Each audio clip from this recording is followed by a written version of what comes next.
Hi everybody, so today's going to be a story time video. Most of you have been wondering where the hell I've been. I apologize for not making any videos in about 3 weeks. It sucks so much, but I'm telling you this life update slash story time video because I was pretty much homeless, to be honest. For those who don't know, I did put this on my community page on Facebook. I also did let one of the Facebook groups that I participate frequently in know what the situation was. But if you haven't heard anything about it, it's okay because I really didn't announce it on Instagram or anything like that because, yeah, it's just, I didn't want to tell too many people. So this story is not bullshit. I'm not bullshitting you guys. I am honestly telling you 100% the truth, the entire story. I even have footage on my phone. I don't even know if I am really allowed to divulge that information that is in my mobile with you guys, but I'm going to anyways as proof purposes in case if I need it. So I've been living in this townhome for about 6 years. I want to say 6 years. And before I was living with my parents and my 2 daughters, and my parents moved out, which then this place became my own. My unit is a 2-story, 3-bedroom place, and it doesn't have a basement. But above us and above all of the townhouses that are here have an apartment system running above it. And I think the apartments are like 1-bedroom suite. So it's a really, really, really huge apartment. The only thing is that you have to take the stairs to get up there. So I've never met my neighbor in my life until this incident had happened. And even still, I didn't really meet her.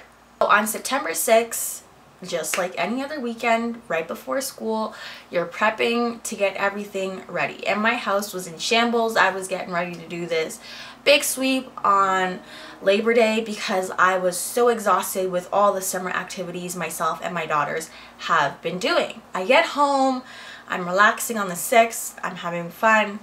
I believe my daughter Malia wanted to sleep over at Grandma and Grandpa's, so she did that, and my other daughter Zahara stayed with me, and you know, we just had a regular night. She had passed out, she went to bed. I was up all night watching movies because like that's just what I normally do. So around maybe 10:30, 11 o'clock at night, you hear some stomping from your neighbors. That stuff is normal. Everybody goes through that, whoever has a neighbor.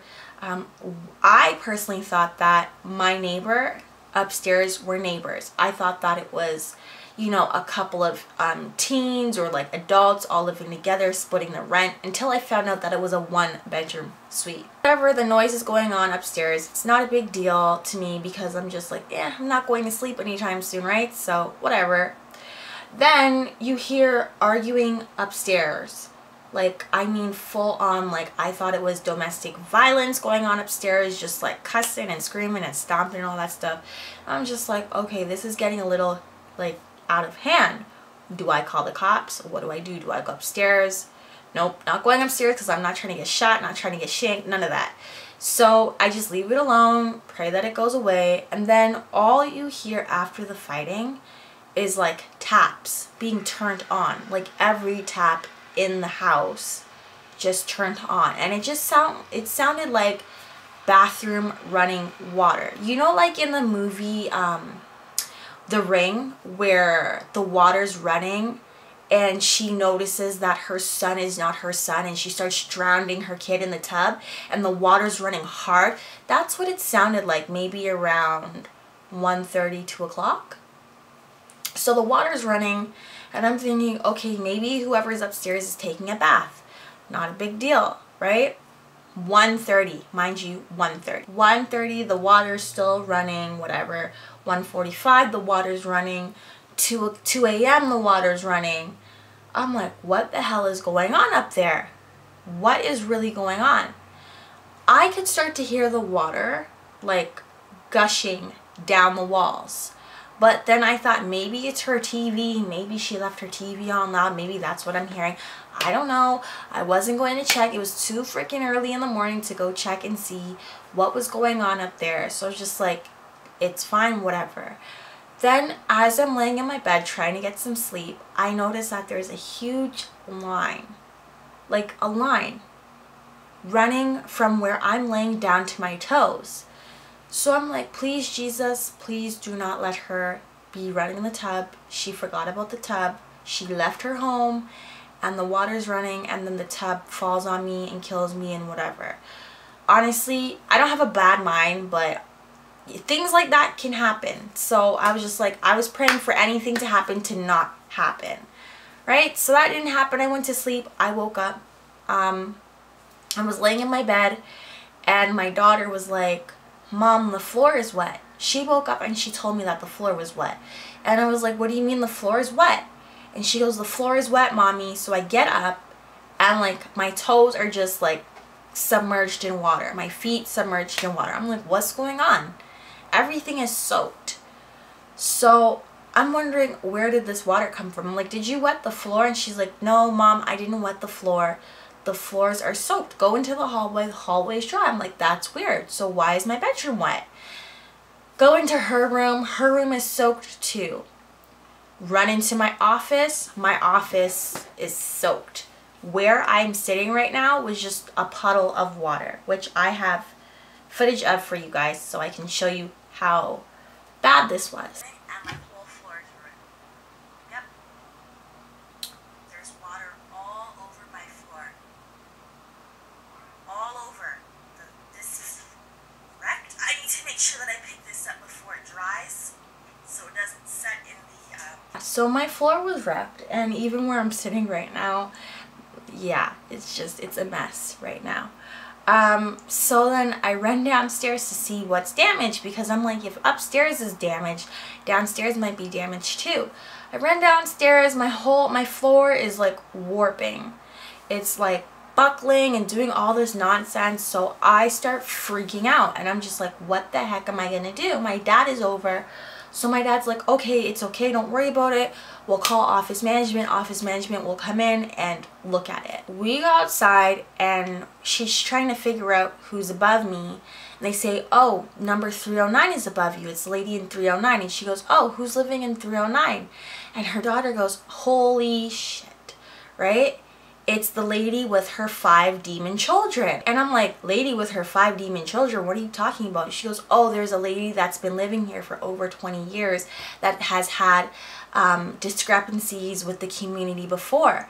And I'm like, what do you mean discrepancies? And she's like, oh, you know, just doing this. She's done this before and all that other stuff. And she's done things that I cannot say on camera legally, because I don't want to get in trouble for saying some other things that this lady has been known to do. And I'm like, oh yeah, I've noticed that she like one time she was like, her daughter was outside in my backyard screaming at her mom to let her in, and she woke me up and I had to cuss out the daughter. And she's like, yeah, she said the daughters are, all the kids now are grown. They're all in their like late 20s, early 30s. And I'm like, yeah, that's, you know, I know. And then she's like, I'm like, maybe that's who's coming by at night. And like knocking up the beds and doing all that stuff, because, you know, 11 o'clock at night, 2 a.m. in the morning, all you hear is doof, doof, doof, doof. So you and I both know what's going on at that lady's house at 2 a.m. in the morning if her kids have the keys to her home and are coming there. I'm not going to say it. I'm not going to say it. So they're like, do you have the key to get up there? And I'm like, no, I don't. Obviously I don't have a key to get up there.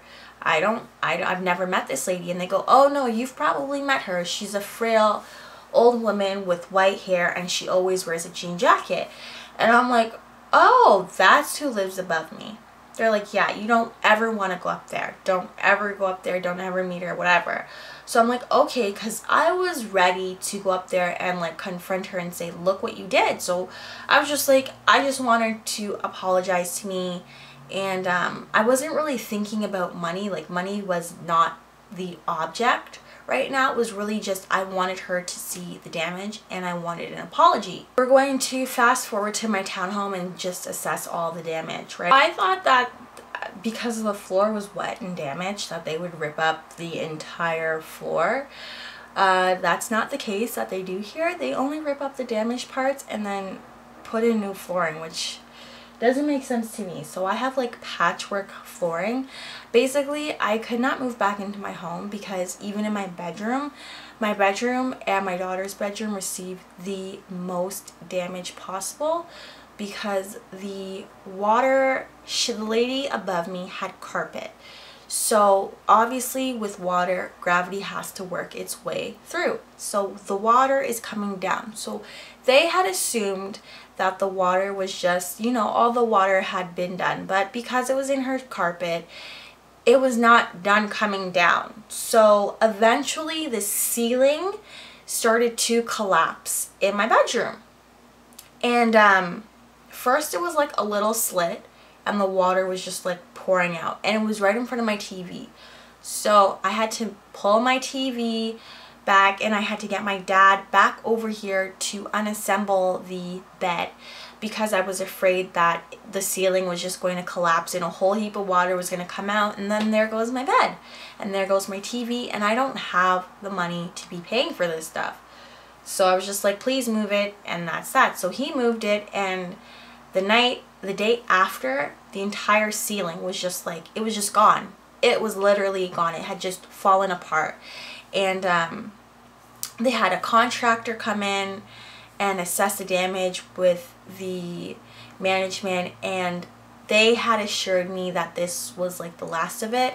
But what management had failed to tell me, which was what I kept asking them, was, well, when would I move back in? When would I move back in? I need to know when I'm going to move back in, because by that day, it was September 8th. It was the first day of school, and my daughters had no clothes. I had no money to buy them anything, and we were still trying to find a place to stay. So, so he was just like, do you have friends? And I'm like, aren't you guys supposed to compensate me for this stuff? Like, when an accident like this happens, you guys are supposed to come out of the pocket for it, or is she supposed to come out of the pocket for it, because I'm not paying for this? So he's like, oh, no, we'll find somewhere for you to stay. Management offered me a 1-bedroom apartment, knowing that I have a king-size bed and all of my stuff. So I was like, so is this a temporary move, or am I moving in here? Like, who's gonna bring my TV? Who's gonna do this? I have sickle cell and a defibrillator. I can't be lifting all this heavy stuff, and the manpower I didn't have. So it was just like, there's nowhere for me to stay. So luckily my parents took me and my daughters in, and they live pretty close by. So it's been crowded there. They only have a 1-bedroom apartment now. So it's been really tough, like really tough, but I'm so thankful for my parents for helping me out and staying by my side and just being very supportive, because I personally, I don't know what I would really do without them and their help. I'm going to fast forward a bit. The lady above me, she did come downstairs and she did see the damage, and money was not an issue to me.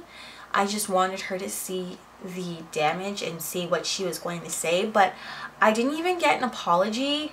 And then when I started running into really tough times, I decided that I was going to confront her with a letter and ask her for any compensation that she did have. But then I found out that she has no money, so she can't pay.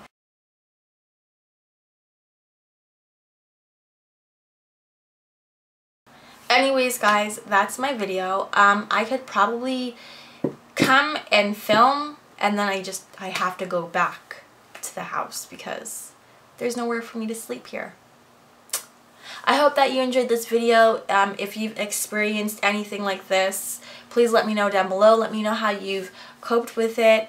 I'm surprised I didn't swear the entire time that I've been living with my parents, because that's out of the nature for me. So yeah, and I'm actually really surprised that I wasn't cussing about this situation. I will see you guys all in another video. Please don't forget to add me to Instagram, Facebook, Twitter, Snapchat.